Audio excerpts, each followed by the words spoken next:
¿sí? A ver, y cuando yo hablo de glaciar, Gustavo, ahora Gustavo va a ser quien me va a ayudar. ¿Qué es el glaciar? ¿Qué es el hielo? ¿Qué dijimos que era? Es un agente morfogenético. Perfecto, ¿sí? Así como dice Gustavo, el hielo es un agente morfogenético y acá nos vamos a dedicar al estudio de los glaciares. Y vamos a definir a un glaciar como una masa de hielo que se forma sobre la superficie terrestre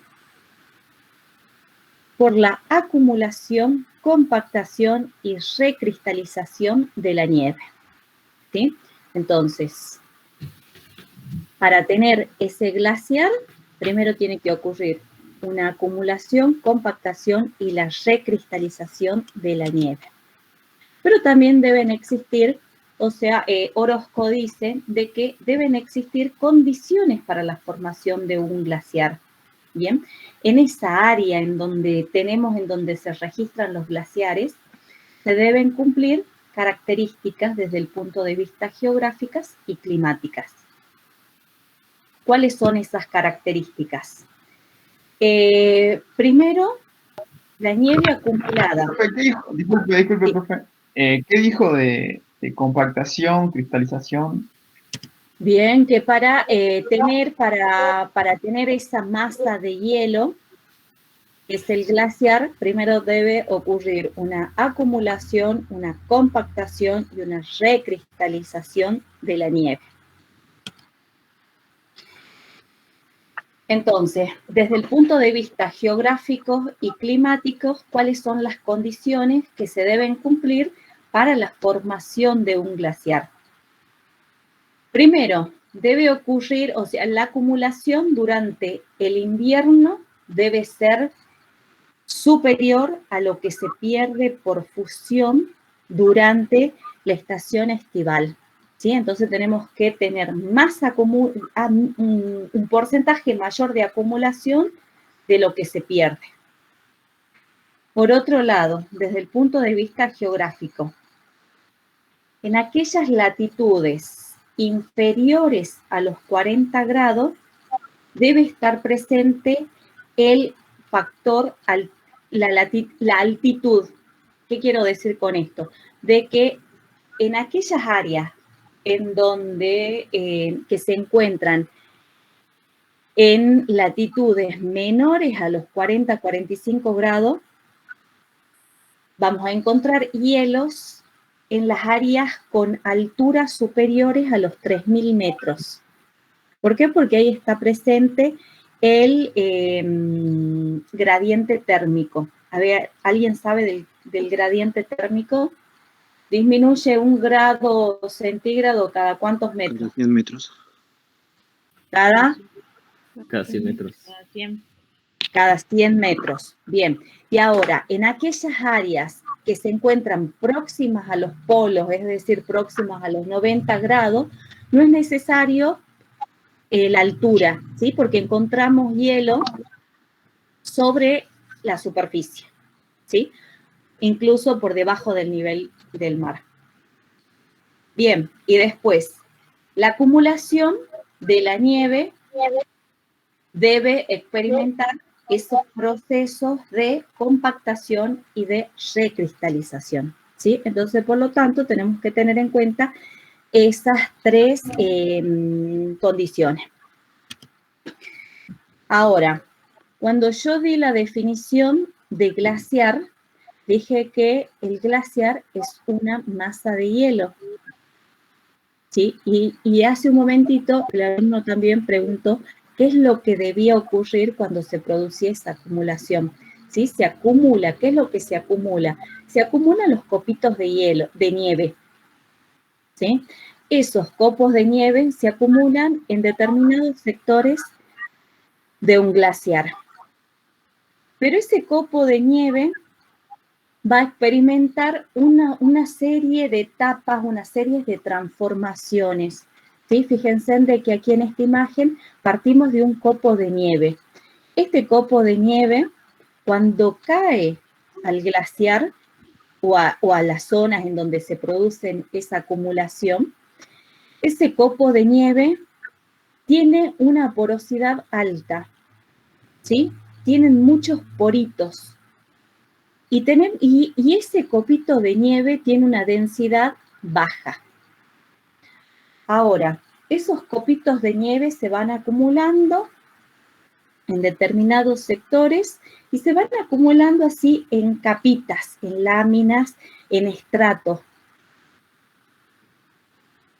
La parte más baja recibe el peso de los copitos de nieve que se encuentran en la parte más superior. Entonces van a ejercer presión, ¿sí? Entonces ahí es donde se produce esa compactación, ¿sí? Por el peso suprayacente del material. Entonces, al experimentar esa compactación, ya pasamos de tener ese copito de nieve y ahora ya tenemos o se va transformando en una nieve granular y posteriormente en una neviza. ¿Sí? En esa neviza, fíjense de que ya pierde algo de porosidad y la densidad comienza a aumentar. Y así hasta llegar a lo que es el hielo glaciar, en donde en el hielo glaciar ya experimentó esa compactación, por lo tanto la porosidad está ausente, ¿sí? Entonces, pero sí la densidad aumentó. Entonces, por ello es en donde cuando damos la definición decimos de que debe existir una acumulación, una compactación y una recristalización de la nieve, ¿sí? Tenemos la nieve y va a experimentar todos esos cambios.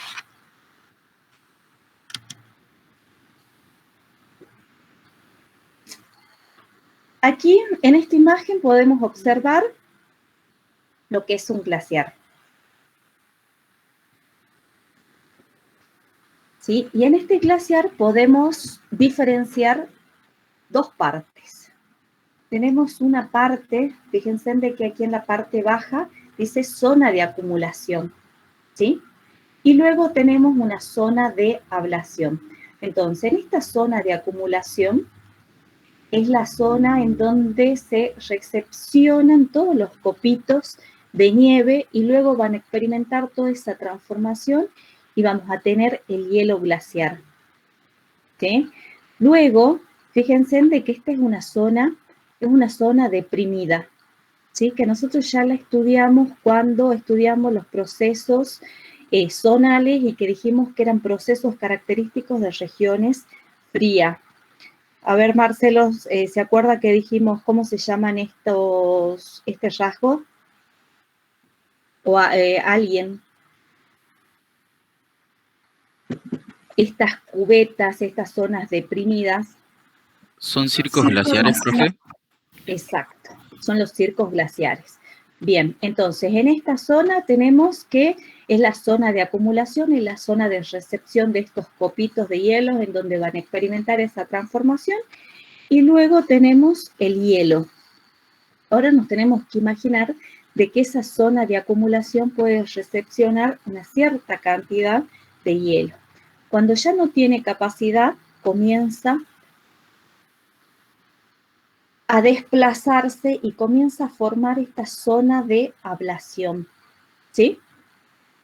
Entonces tenemos esta zona alta, que es la zona de acumulación, como les dije, es la zona de recepción de los copitos de nieve, hasta que experimenten esa transformación. Luego en esta zona de ablación tenemos la zona más baja, que es la zona en donde se produce el desplazamiento, es la zona también, a ver, ¿por qué se le llama zona de ablación? Es porque es la zona de pérdidas, ¿sí? Arriba tenemos la zona de ganancia, tenemos una zona de pérdidas. Entonces, ¿cómo es esta zona? Esta zona de acumulación recibe el nombre de circos glaciares, ¿sí? Como dijimos, es una zona de forma de cubeta en donde se genera la recepción de la nieve. Y acá podemos observar la lengua glaciar, ¿sí? cuando el hielo comienza a desplazarse, por ejemplo, cuando tenemos muchas ganancias durante la estación de ganancia de material, es decir, de esos copitos de nieve, entonces el glaciar comienza a desplazarse hacia la parte frontal, ¿sí? Entonces comienza a crecer la lengua glaciar.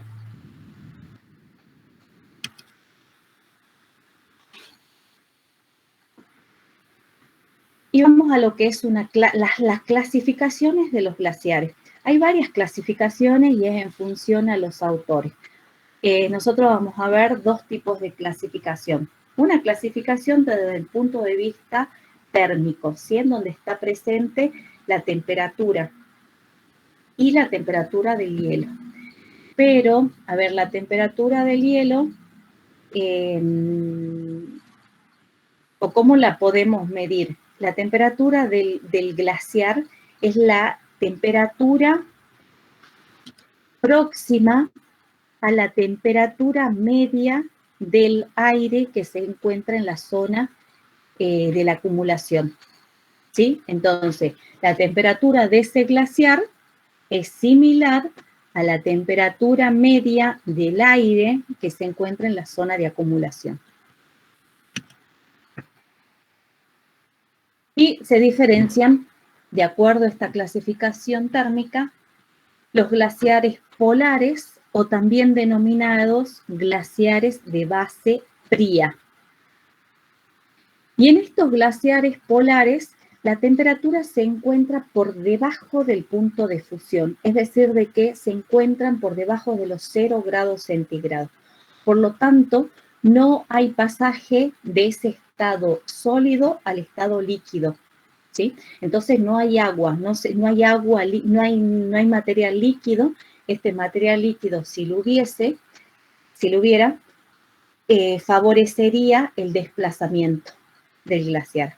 Entonces, como no hay fusión porque la temperatura se encuentra por debajo de los 0 grados centígrados, el desplazamiento y la erosión es como que están condicionadas. ¿Qué tipo de glaciares o ejemplo de estos glaciares polares o de base fría? Tenemos los glaciares del norte de Groenlandia y de la Antártida. Por otro lado, tenemos los glaciares templados, o también conocidos como glaciares de base caliente. En estos glaciares de base caliente, la temperatura se encuentra próxima al punto de fusión. ¿Sí? Entonces, próxima al punto de fusión, hay fusión, ¿sí? Entonces, hay pasaje del estado sólido al estado líquido. Entonces, esa agua de fusión percola el glaciar, llega a la parte basal y tenemos sobre el glaciar, entre el glaciar y sobre el sustrato, cuando yo hablo de sustrato, es sobre el material rocoso donde se encuentra el glaciar, ¿sí? Entonces tenemos va a existir esa pequeña agua que va a dar la lubricación y que va a favorecer el desplazamiento y la erosión del glaciar, ¿sí? Entonces ahí está la diferencia. Ejemplo son los glaciares de los Andes. Entonces, fíjense en de que acá considero únicamente la temperatura. Glaciares polares, siempre la temperatura se encuentra por debajo de los 0 grados. Si se encuentran por debajo de los 0 grados, no hay ese pasaje del estado sólido al estado, no hay esa fusión al estado líquido, por lo tanto, no va a haber agua. Si no hay agua, no hay desplazamiento del glaciar. En los glaciares templados ocurre todo lo contrario. Y cuando, por otra parte, Pedraza-Gil Sans cita a una clasificación morfológica. ¿Qué quiere decir? Que esta clasificación va a estar basada en función de la forma, la posición y el tamaño de las masas de hielo. Que hoy no la vamos a ver, pero que sí se las voy a subir porque es únicamente, es en función del tamaño, en dónde se encuentran y listo. Y ejemplo, por ejemplo, los glaciares de casquete son grandes masas de hielos continentales que tienen una superficie superior a los 5.000 kilómetros cuadrados y que no se encuentran confinados al relieve, ¿sí? Ejemplo es la Antártida y Groenlandia. Y así van a ver ustedes. Esta clasificación yo se la subo, se la voy a escanear del libro y se las voy a subir.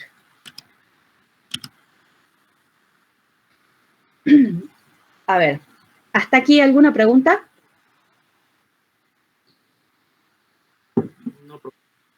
No, profe. En la ¿No? ¿Profe? Sí. En la clasificación térmica se clasificaba en glaciar polar o de base fría y en glaciar templados. O base caliente, Exactamente, eso quería preguntarle. ¿sí? Ahí la palabra, o sea, ahí sabiendo eso ya sabemos de que tenemos que ver cómo es una clasificación térmica, hace referencia a a la temperatura del glaciar, si se encuentra por debajo o por próximo a la temperatura al punto de fusión del hielo. Ahora vamos a el movimiento de los glaciares. El movimiento de los glaciares se pueden dar por un desplazamiento o deslizamiento basal o por una deformación interna. A ver, recién el compañero preguntaba y hacíamos alusión a dos tipos de glaciares, de base caliente y de base fría. A ver, este deslizamiento basal, ¿cuál de los dos glaciares que estudiamos lo va a realizar? El de base caliente. Exactamente. Por la fusión del agua. Exactamente. ¿Quién está ahí, Gastón? Sí, profe. Amarilla, muy bien. Muy bien, entonces es el movimiento, el deslizamiento basal, es el movimiento del hielo sobre el sustrato rocoso, ¿sí? ¿Por qué se produce ese deslizamiento o desplazamiento del glaciar? Aparte de que la pendiente también va a estar presente, existe esa fusión, ese pasaje del estado sólido a líquido. Cuando yo hablo de fusión es el agua que se descongela, ¿sí? Entonces, esa agua va a percolar y llega a la parte basal, ¿sí? Entonces, entre el glaciar y el sustrato tengo esa fina película de agua que va a permitir de que el glaciar se desplace. Entonces, ese desplazamiento basal lo realizan los glaciares de base caliente. Cuando hablamos de la deformación interna, hace referencia a que el glaciar va a tener internamente una deformación, un comportamiento plástico, ¿sí? Entonces se va a mover en función de la pendiente. Siempre tiene que estar presente el factor topográfico y también vamos a tener en cuenta en esta deformación interna la acumulación, ¿sí? Tiene que estar presente el factor topográfico. Entonces, siempre que esté el factor topográfico, y acuérdense que si tenemos mucha acumulación de nieve durante el invierno, entonces va a llegar un momento en que tiene que desplazarse, ¿sí? Tiene que moverse. Es como que ustedes acuérdense, a ver, yo hace rato también a los chicos de Orán les decía, es como que si acá, miren, la parte alta es como que si acá, cuando estudiamos fluvial o cuando estudiamos el agua, con el agua de las precipitaciones, cuando caían en la parte alta, yo les decía de que el agua se recepciona en las depresiones, ¿sí? Pero esa agua se recepciona hasta un cierto punto. Cuando no podemos contener más el agua comienza a fluir, ¿sí? Entonces se produce lo que llamamos ese escurrimiento superficial. Acá también pasa más o menos lo mismo, nada más que estamos en el agua en estado sólido. Es como que si lo entendemos desde el punto de vista fluvial, acá lo tenemos que traer y es agua en estado sólido. Profe, ¿Sí? entonces en este también, entonces además de la pendiente, es también por el peso y presión del material acumulado, algo así. Exactamente. O sea, esta deformación interna se debe a que el hielo va a tener un comportamiento plástico, ¿sí?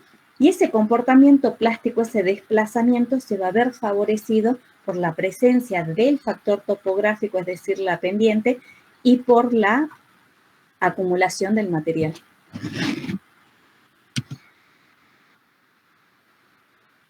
Fíjense, glaciares de base caliente. Los glaciares de base caliente son aquellos glaciares que van a experimentar el proceso de fusión, ¿sí? Es ese pasaje del estado sólido al estado líquido. El agua que se descongela, percola, llega a la parte basal y tenemos esa agua de fusión. Siempre o por lo general en el frente de un glaciar se observa una laguna o un laguito de agua. Fíjense en acá también. Y ahora, Debajo ¿sí? del glaciar, en el glaciar de base caliente, ¿se producen como ríos? Son lagunas, lagos, se forma esa agua que es el producto de la fusión del hielo. ¿Sí? Ese lubricante que viene en la parte basal que luego también, o sea, como estamos en una zona de pendiente, siempre el agua va a tender a bajar. Ahora, el hielo se está moviendo, ¿sí? El hielo comienza a desplazarse y sobre la superficie, sobre la parte superior, superficial del glaciar, observamos algunos rasgos que nos están diciendo de que el hielo se está moviendo. Y estos rasgos son los que llamamos fracturas o grietas, que reciben el nombre de grietas abiertas, grietas o crevases. ¿Sí? Y según la ubicación, entonces estas grietas son indicios o rasgos de que el glaciar se está moviendo. Según la posición, estas grietas reciben distintos nombres, ¿sí? Fíjense en de que aquí está el dibujito. Tenemos esta parte, la zona más alta, la zona de acumulación, la zona apical, y luego tenemos la lengua, ¿sí? Entonces, acá yo les representé los tipos de, no les representé, la saqué del libro, ¿no? Las crevases marginales, ¿sí? Crevases marginales. A ver, partamos de que esta flecha me está indicando la flecha de trazo grueso, me está indicando la dirección del desplazamiento o movimiento del hielo, ¿sí? Una crevas marginal son grietas transversales, miren mi cursor, son grietas transversales, son así, de acá para allá, ¿sí? Transversales a la dirección del movimiento del glaciar. Y estas grietas o crevas se forman por el rozamiento del hielo con las paredes de la roca o con el sustrato, ¿sí? Con los laterales, ¿sí? Entonces, como consecuencia de ese rozamiento, se forman esas grietas oblicuas. Pasamos a las crevas. Son grietas oblicuas. No sé si hace rato yo les dije transversales. Disculpe, no me di cuenta. Pasamos a las crevases transversales, ¿sí? Que son estas. Son crevases, grietas que son transversales a la dirección del movimiento del glaciar. Y estas grietas se forman por esfuerzos tensionales como consecuencia del cambio de la pendiente del sustrato. A ver, volvemos a esta. Fíjense acá. Acá estamos observando esas grietas transversales, ¿sí? Por esfuerzos tensionales como consecuencia del cambio de pendiente.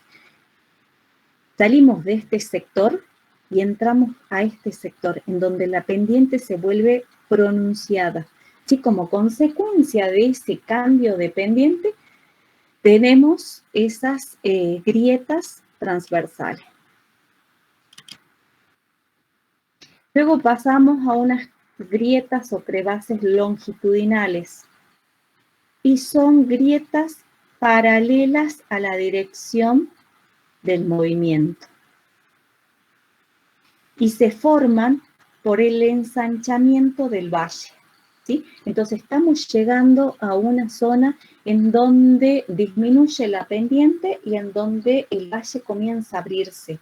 Entonces, como consecuencia de eso, la masa del hielo es como que comienza a relajarse hacia sus laterales.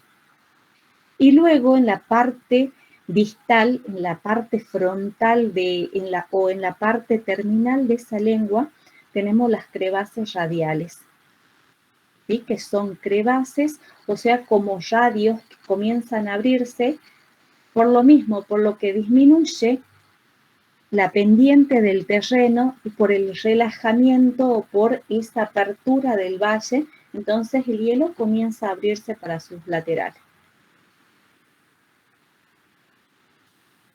Entonces, estas grietas son rasgos que nos indican a nosotros que el glaciar se está moviendo. Uno de los rasgos que nos dicen que el glaciar se está moviendo. Acá podemos observar que son fracturas de distintas dimensiones y profundidades.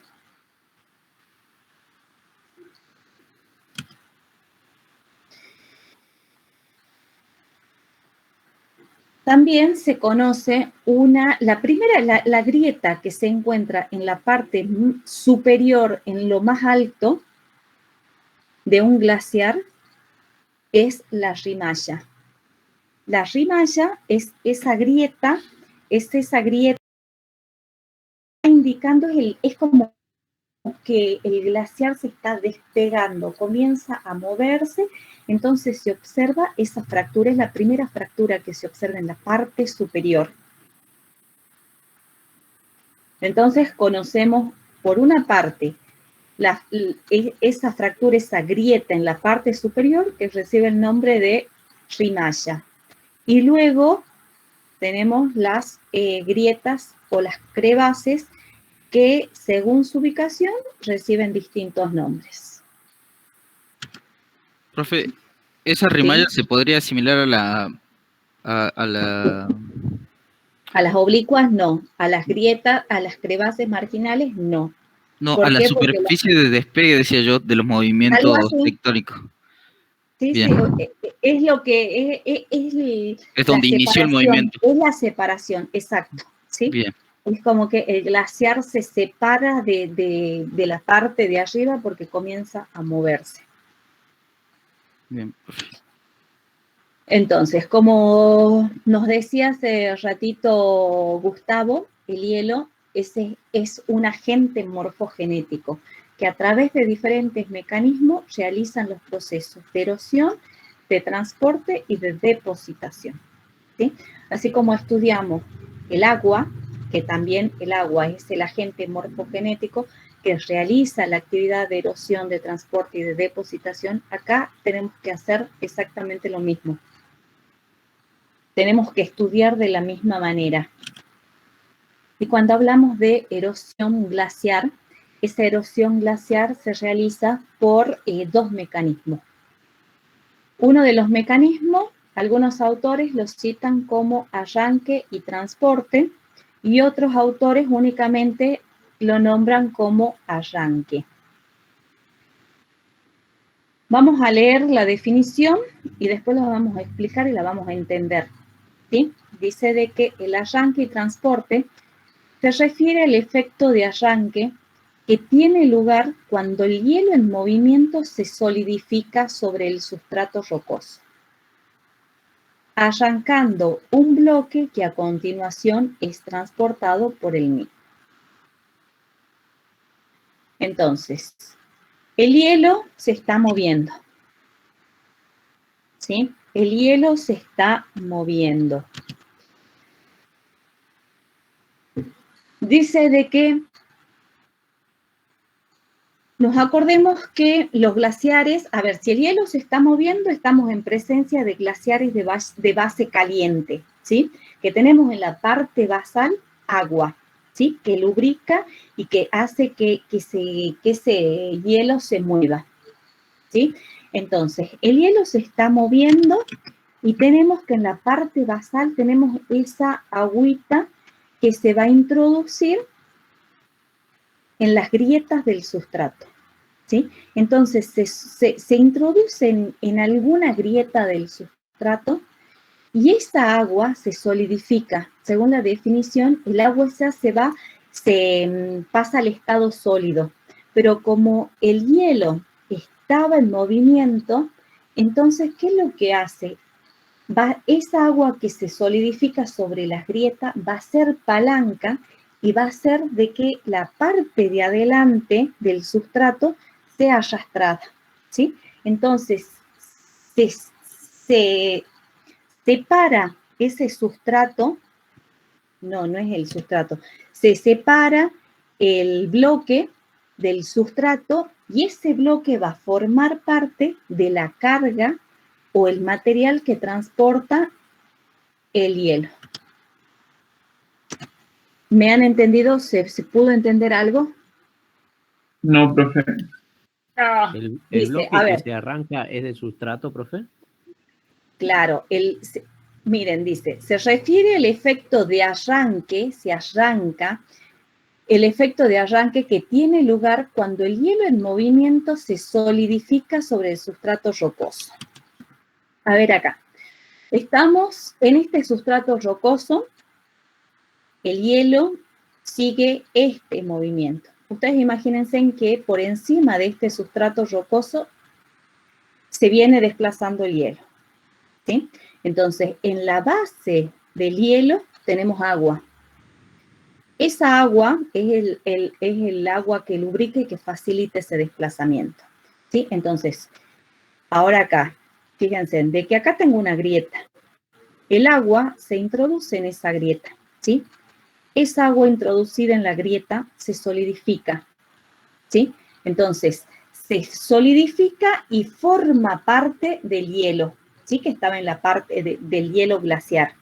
Ahora, como el hielo se está moviendo, está haciendo este movimiento, este bloque que está acá va a ser separado del sustrato, va a ser arrancado. ¿Sí? Es como que hace ese efecto de palanca.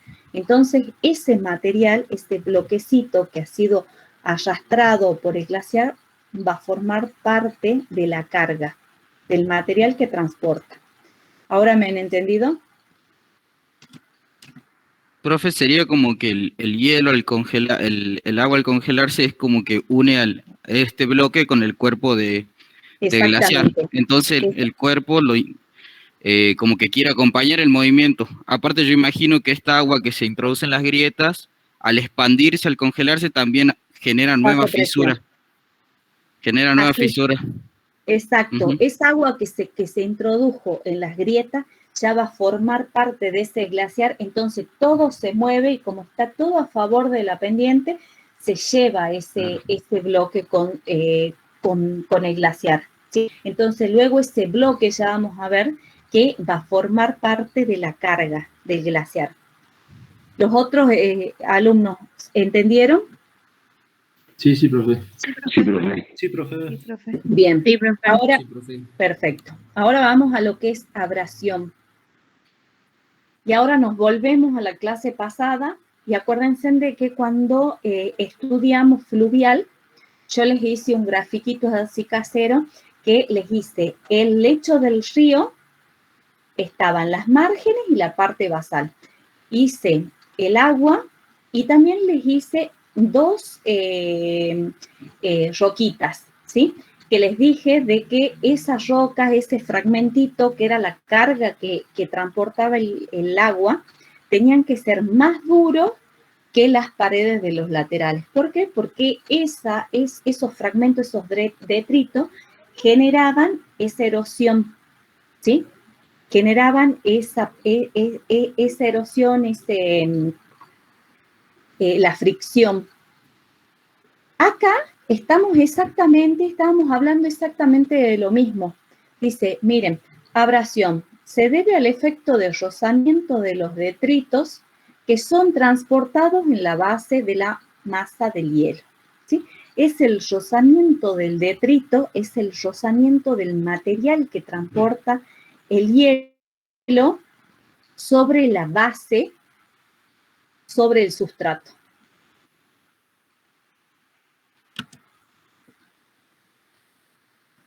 Acá, esta parte superior es el hielo, ¿sí? Tenemos que imaginarnos que este hielo transporta material. Vamos, adelantemos. Miren, el hielo. Acá tengo el hielo y el hielo transporta material.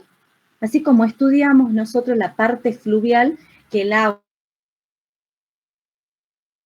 sobre el flujo del agua, que era el material que iba flotando, después teníamos material que iba suspendido y después teníamos el material de fondo, ¿sí?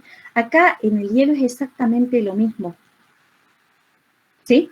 Entonces, este material o el material que está siendo transportado por el hielo va a generar esa fricción sobre el sustrato. Entonces, es ahí en donde se produce la erosión. ¿Entendió? Profe, ¿y este mecanismo también es entonces de los glaciares de base caliente? Justamente porque hay movimiento o puede aparecer. Hay movimiento, porque hay movimiento. Bien. ¿Sí? Ahora, ya sabemos los mecanismos, ¿sí? Ya sabemos esto, la forma, los mecanismos que se produce esa erosión. Y yo les dije de que en geomorfología tenemos que llegar hasta el rasgo, hasta la forma resultante, hacia lo último, que es la geomorfología. Entonces, acá como consecuencia de esta erosión, tenemos lo que se llama una roca aborregada, ¿sí? La roca aborregada son grandes rocas en donde podemos diferenciar un área, una zona de menor pendiente. Y esta zona de menor pendiente es una zona que posee o que está pulida, ¿sí? ¿Por qué? Por ese efecto erosivo del hielo, ¿sí? En esta zona de menor pendiente, aparte de tener ese pulido, también se pueden observar algunas estrías. Y por otro lado, tenemos el área, otra zona, que es una zona que está caracterizada porque tienen esa superficie irregular, está fragmentada, está escarpada como consecuencia del arranque y transporte. ¿Bien? A ver, el hielo, acá el hielo se iba desplazando, ¿sí? Entonces genera un tipo de erosión que es el transporte y arranque. Como consecuencia tenemos la roca aborregada. Pero también por abrasión podemos encontrarnos otros rasgos, que son, por ejemplo, las estrías, son las acanaladuras y son los pulidos, ¿sí? Las estrías son microincisiones de longitudes que pueden estar próximas a 1 metro, pero son de escasa profundidad y de sección muy pequeña, ¿sí? Son apenas microincisiones. ¿Por qué se produce esto? Porque el hielo está cargado de detritos. Entonces, cuando comienza a desplazarse, ese glaciar con las partículas generan la abrasión. ¿sí? Como consecuencia de esta abrasión tenemos estas estrías. Pero ese glaciar también puede transportar bloques de mayor tamaño. Entonces, sobre la superficie del sustrato observo acanaladuras, que también son depresiones que tienen mayor profundidad, que son un poquito más anchas, a comparación de las estrías. Y por último tenemos estos pulidos, ¿sí? Son pulidos que se observan sobre la superficie como consecuencia de la erosión. Pero no son los únicos rasgos que se observan productos de la erosión. También tenemos lo que llamamos los horns, las aristas y los circos. Los horns son picos piramidales de 3 a 5, se forman por la yuxtaposición de circos, que pueden ser por 3 o por 5 o quizás más 5 glaciares.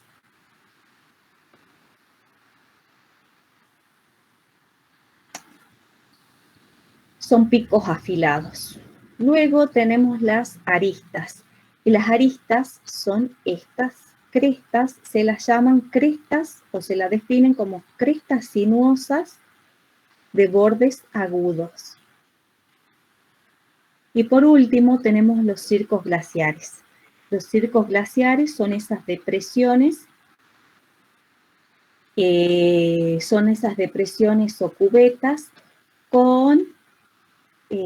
son semicirculares y con laderas empinadas o abruptas. Por último, tenemos los valles glaciares. Los valles glaciares, en este valle glaciar quiere decir, este es un valle glaciar y tiene forma en U. Cuando estudiamos nosotros la parte fluvial, nosotros en la parte fluvial vemos de que por el sector en donde se desplaza la corriente de agua, tiene un perfil en B, ¿sí? Es en B. En cambio, en el sector en donde se desplaza el glaciar, cuando se retira el glaciar, observamos una morfología similar a esta, ¿sí? Que tiene en perfil una forma en B.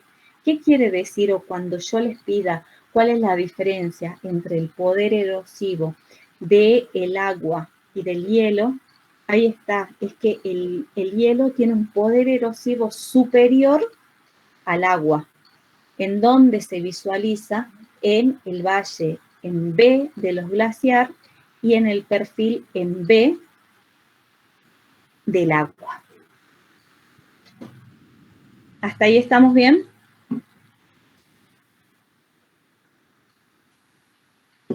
Sí, profe. Sí, profe. ¿Sí? Vamos muy bien, que nadie pregunta nada.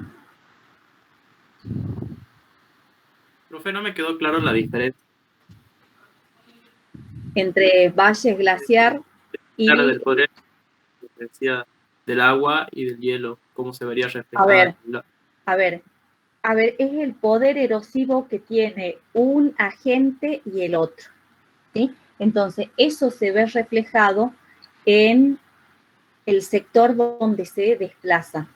Fíjense en de que aquí, esto es un sector en donde se desplazó el hielo. Entonces, se desplaza el hielo y ese hielo generó erosión, ¿sí? Como consecuencia de esa erosión, tenemos un relieve de forma que posee un perfil en forma en B. Esta es la B, ¿sí?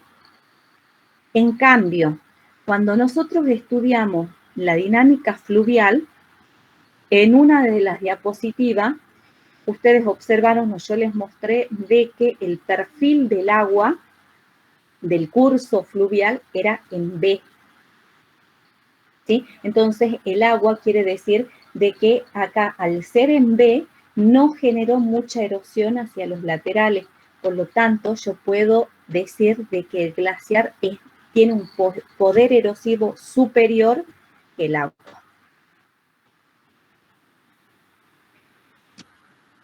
Ahora, bien, a ver, ¿qué rasgos estamos observando de los que veníamos nombrando?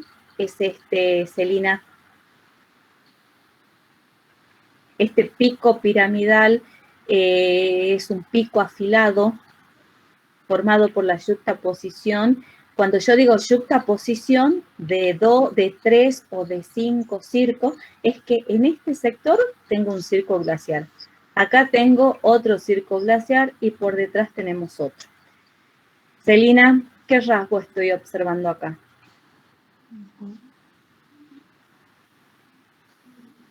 ¿De circo, profe? Un horn. Un horse. ¿Sí?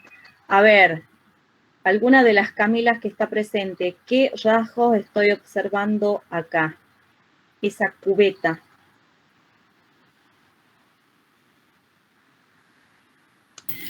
¿Un circo glaciar?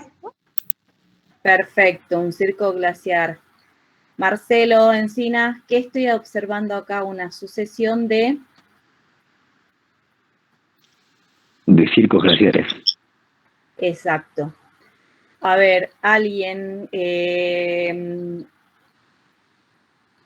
Elena, ¿qué observamos acá?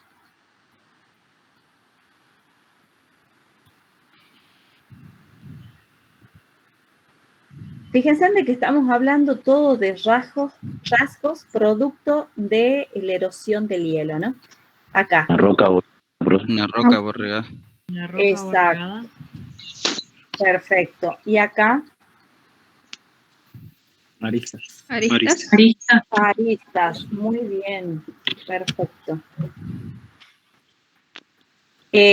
Tamara, Brites, ¿qué estoy observando en este sector particularmente?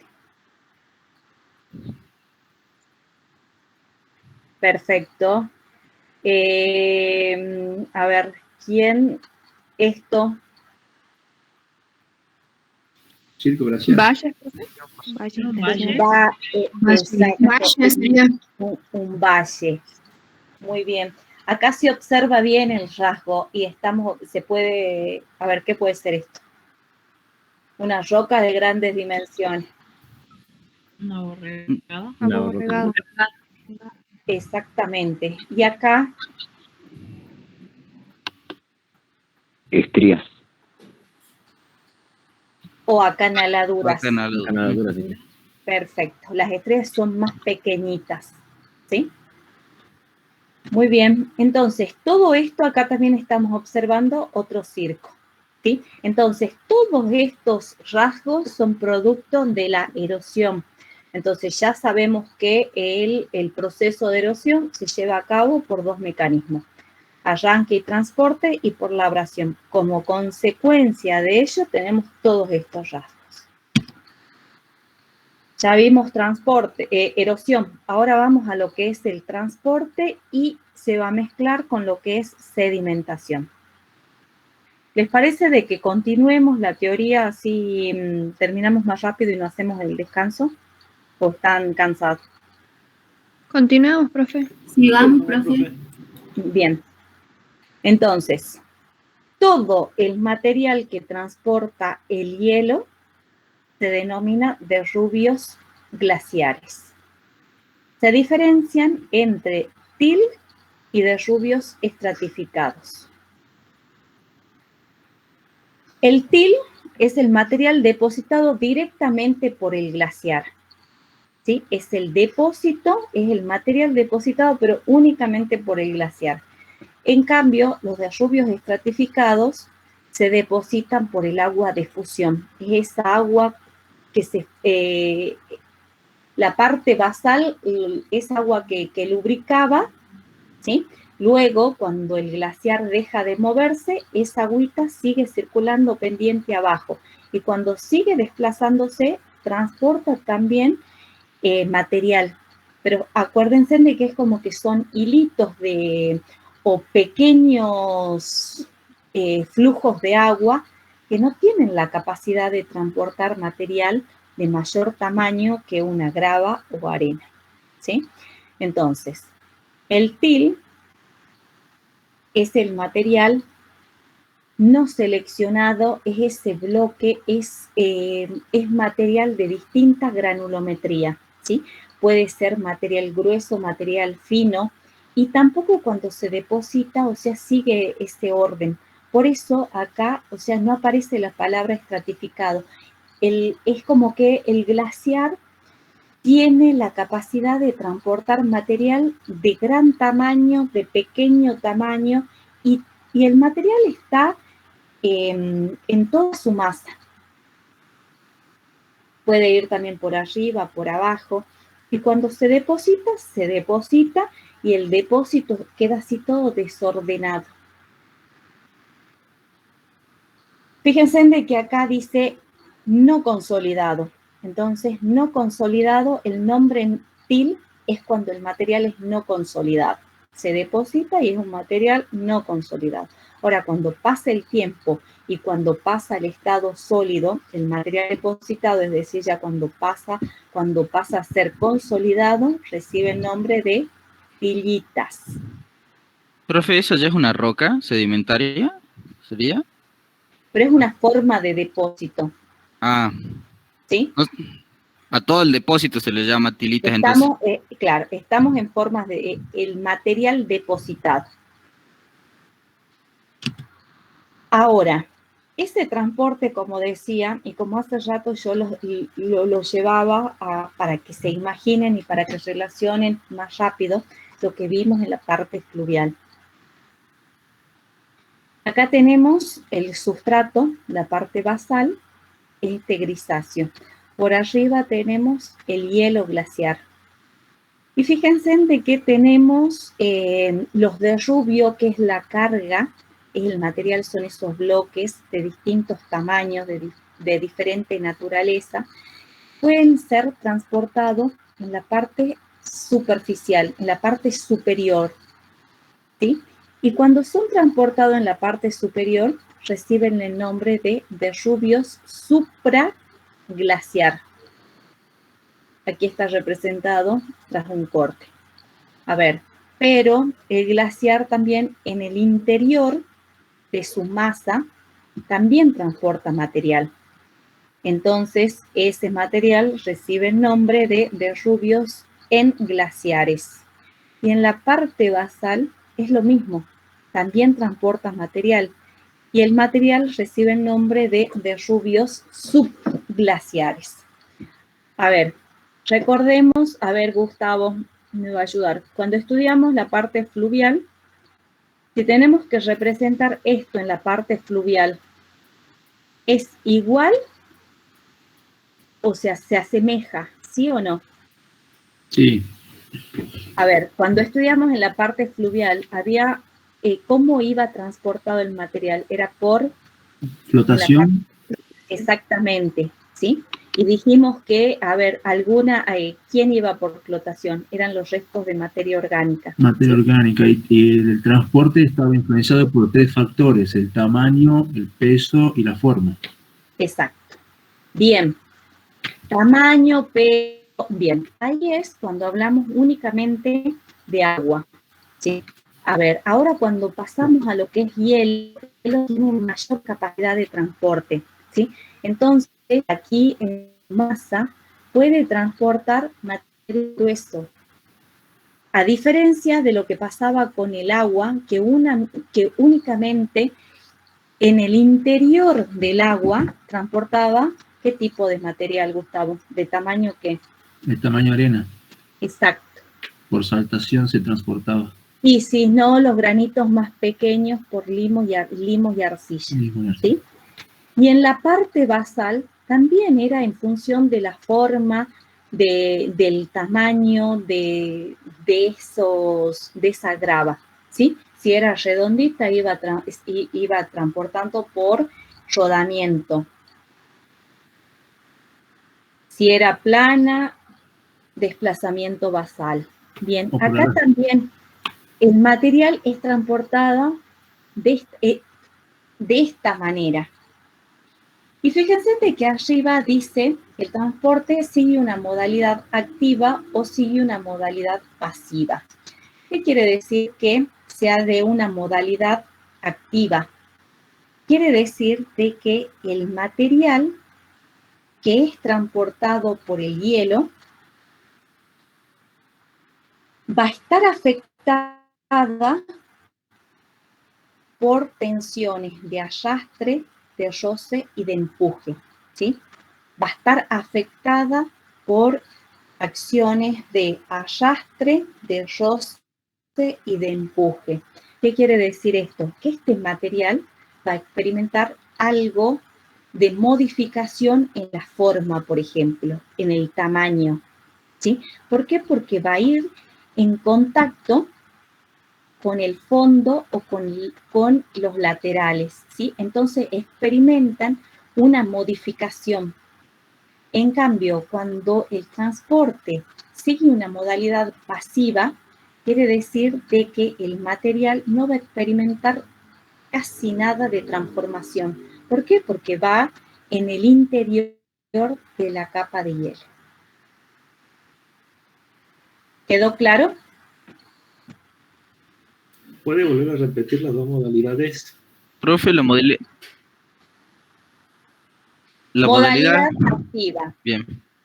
El transporte sigue una modalidad, puede seguir, el material puede seguir una modalidad activa o modalidad pasiva. Modalidad activa hace referencia a que la carga va a experimentar una transformación de forma o de tamaño. ¿Por qué? Porque va a ser afectada por las tensiones de arrastre, de roce y de empuje. ¿Por qué? Porque va en sectores en la parte basal o en los laterales. Experimenta esa erosión. Como la abrasión en fluvial, digamos. Es como que todo lo tenemos que ir relacionando. Y la fricción. Exacto. Pero acá, ¿qué es lo que se modifica? A ver, acá se modifica el material. Entonces estaríamos como relacionando lo que nosotros en la parte fluvial estudiamos como atricción. ¿Sí? El material que se transporta experimenta una modificación. ¿Sí? Porque va rodando, o sea, se va por la fricción que experimenta ese material sobre la base, sobre el sustrato. En cambio, una modalidad pasiva, el material, la carga, no experimenta ningún tipo de transformación. No sé quién está con el...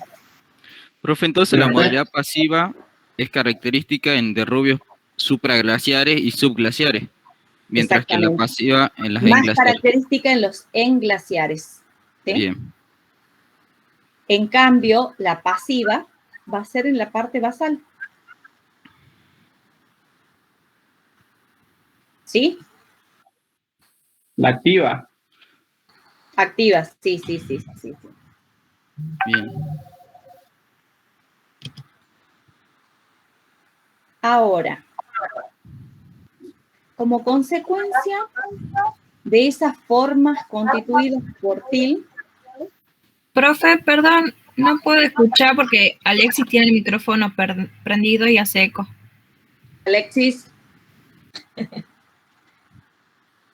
Alexis dejó el micrófono. ¿Ahora sí? Sí, profe. Bueno, ¿esto se entendió? Sí, profe.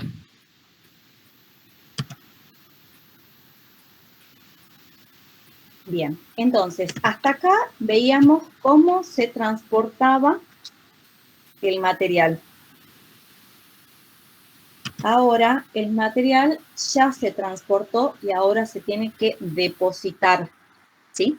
Entonces se deposita y tenemos formas resultantes de la depositación. Y teníamos que el material transportado, por una parte, eran los til y los derrubios estratificados. Comencemos por los tils. Y las formas resultantes de la depositación son las morenas y los drumlins.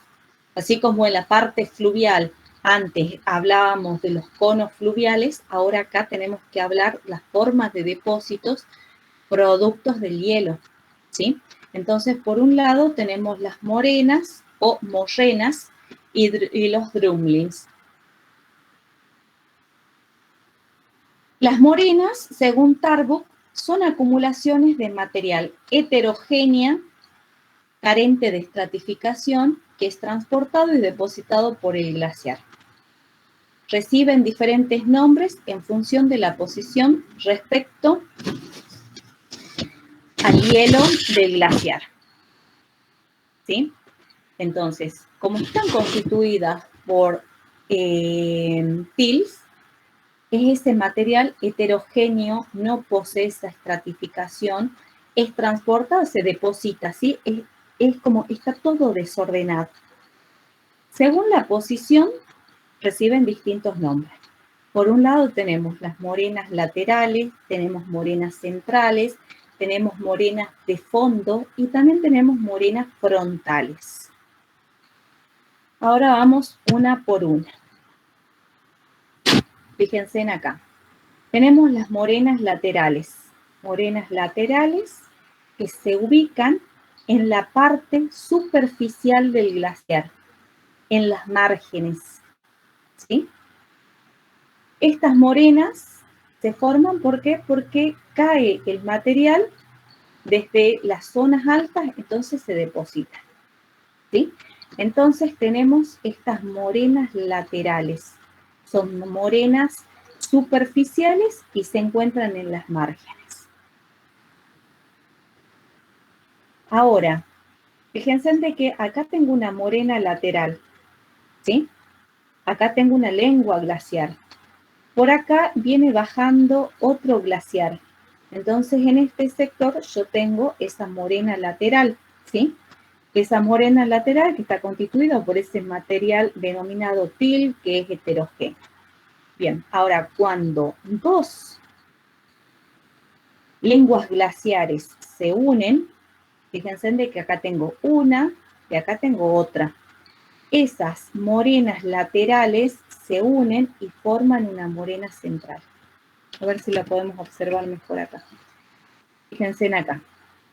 Acá tengo un glaciar, acá tengo otro glaciar. Acá tenemos una morena lateral, ¿sí? Por este sector aparece otra morena lateral. Cuando se unen esos dos glaciares, esas dos morenas laterales van a formar una morena central. Entonces, la morena central no es nada más ni nada menos que la unión de dos morenas laterales. Luego tenemos una morena frontal, ¿sí?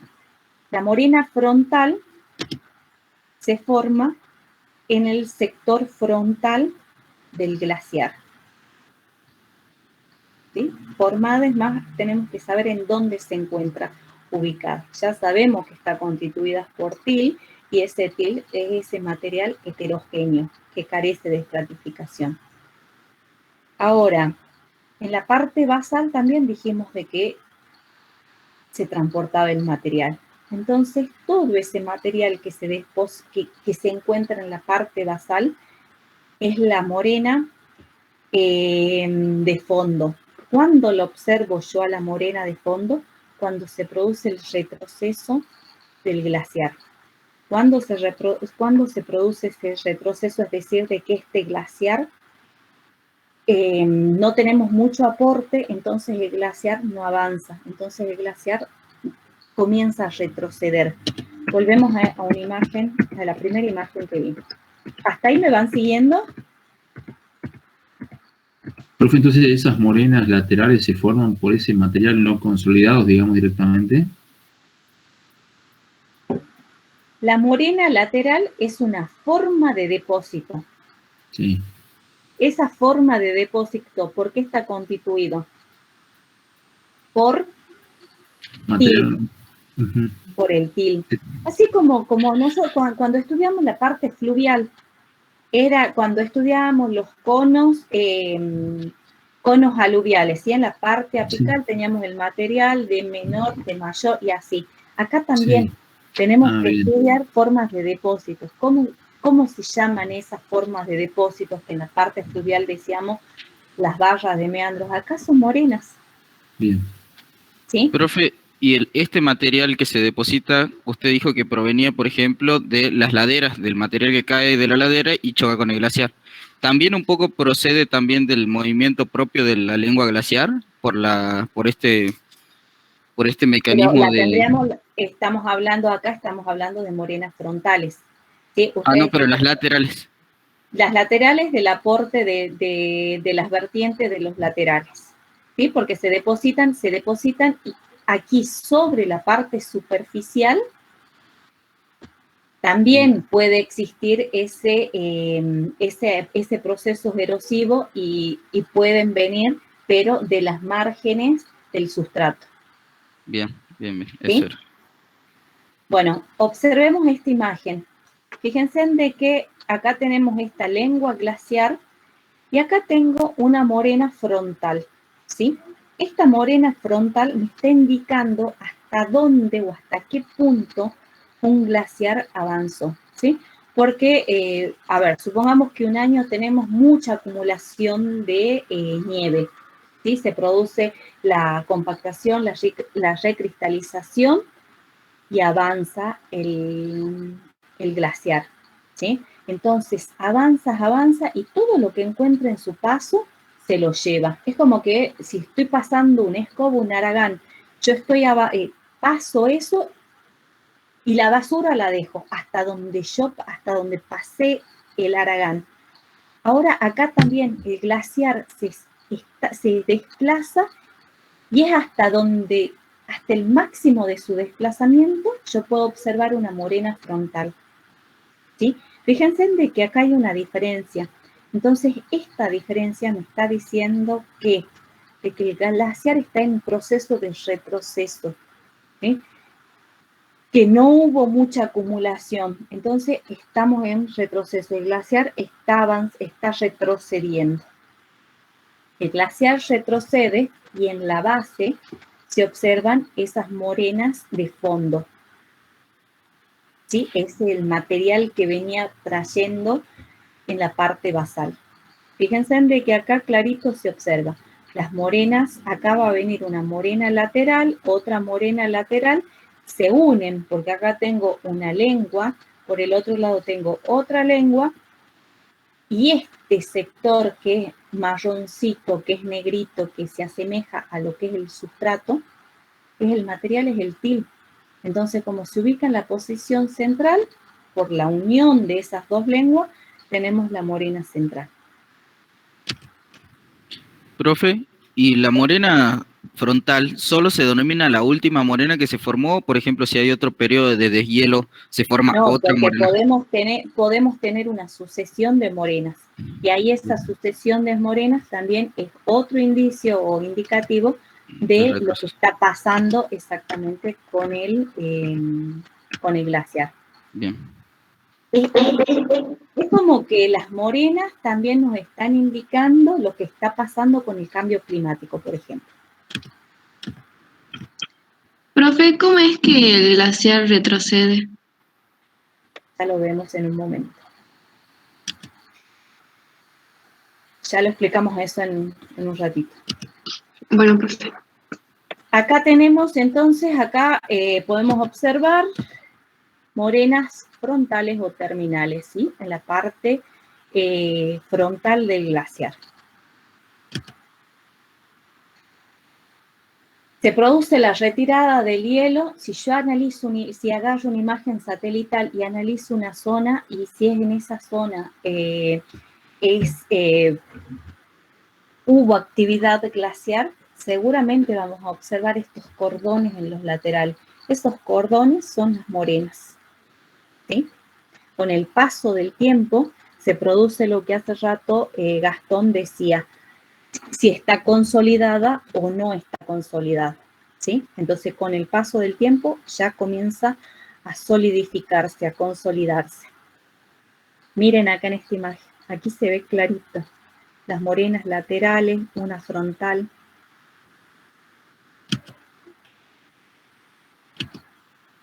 Y dijimos de que habían dos formas de depósitos, las morenas y los drumlins. Y los drumlins también tienen forma de una ballena elongada, ¿sí? Que tiene una parte que tiene una cierta elongación, una parte terminal. A ver, ya nosotros estudiamos lo que son las rocas aborregadas, ¿sí? Y en esas rocas aborregadas tienen una forma más o menos similar. ¿En qué se diferencia? En la dirección del flujo del hielo. Fíjense en de que los drumlins tienen una posición distinta. Las rocas aborregadas sería todo lo contrario.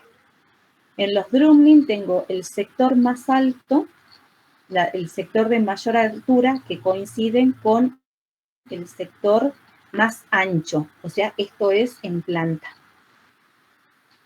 En la superficie observo esto. Dirección del hielo sería en este sentido. ¿Por qué no lo voy a confundir con una roca aborregada? Porque si yo sé la dirección del hielo, una roca aborregada tendría que tener la posición inversa. Profe, ¿y es por una erosión diferencial o por algún obstáculo? Estas son formas de depósito, se depositó, ¿no? Esta es forma de depósito. Los otros eran formas de erosión, ¿sí? Formas de depósito constituidos por los till son los drumlins, ¿sí? Y estos drumlins nunca son formas solitarias, sino que se encuentran en grupos, ¿sí? Entonces lo podemos observar así, en asociaciones.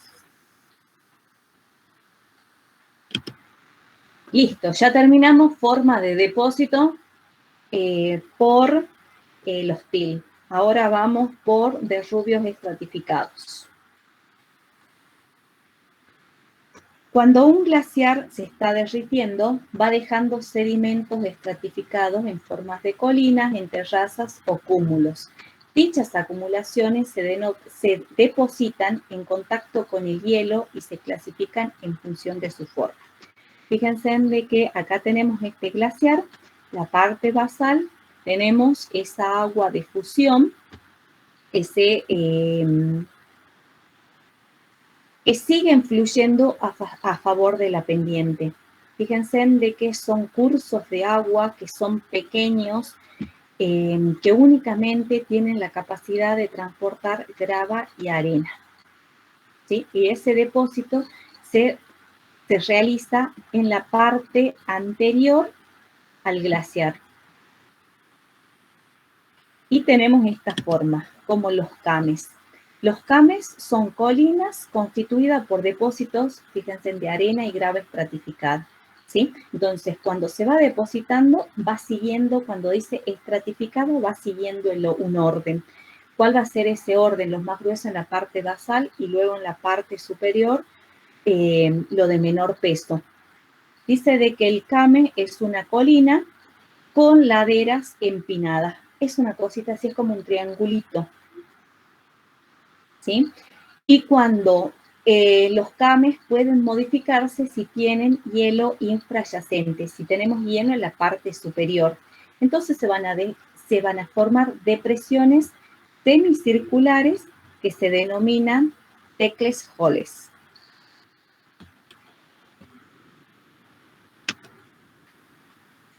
Luego están los eskers, que son crestas largas, estrechas y sinuosas, compuestas fundamentalmente por arena y grava, ¿sí?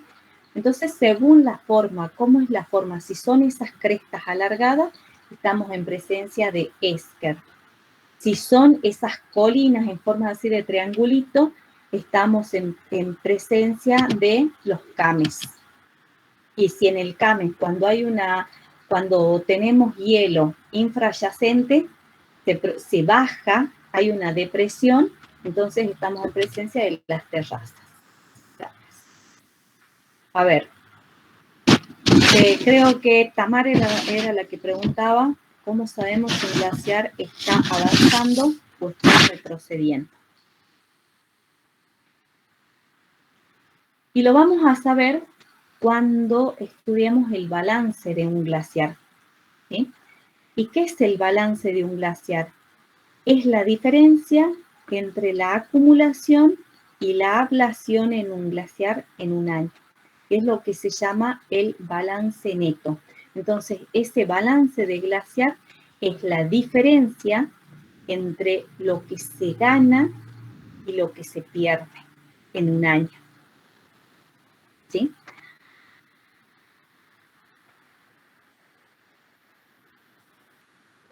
Bien. Bueno, la diferencia entre la acumulación y la ablación para un glaciar es lo que llamamos un balance neto. ¿Sí?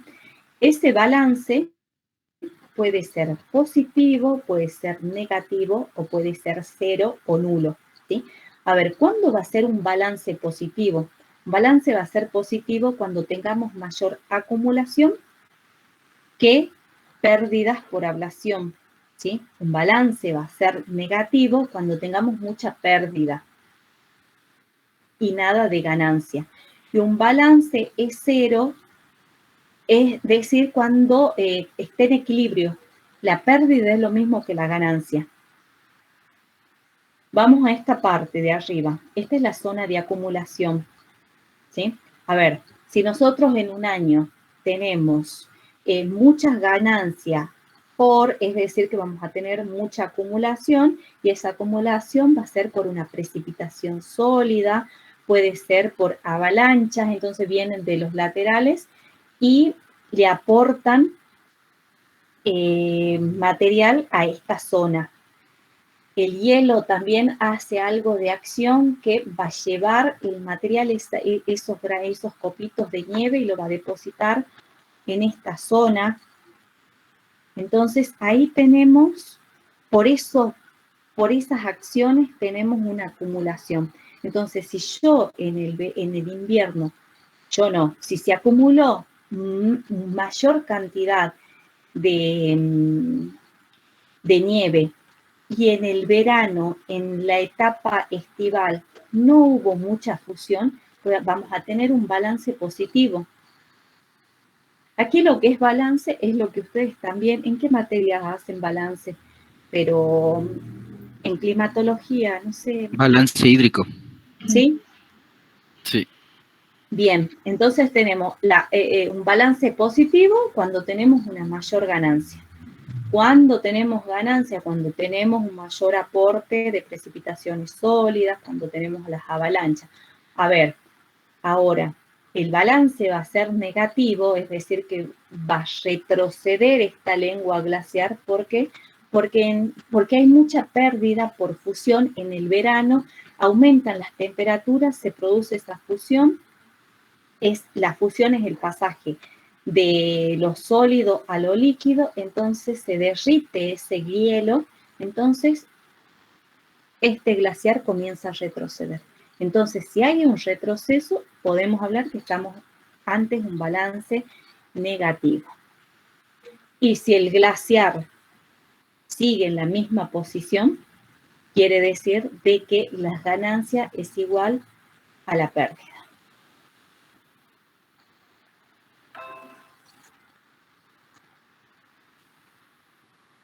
Y así llegamos al final de glaciar. ¿Se entendió el tema?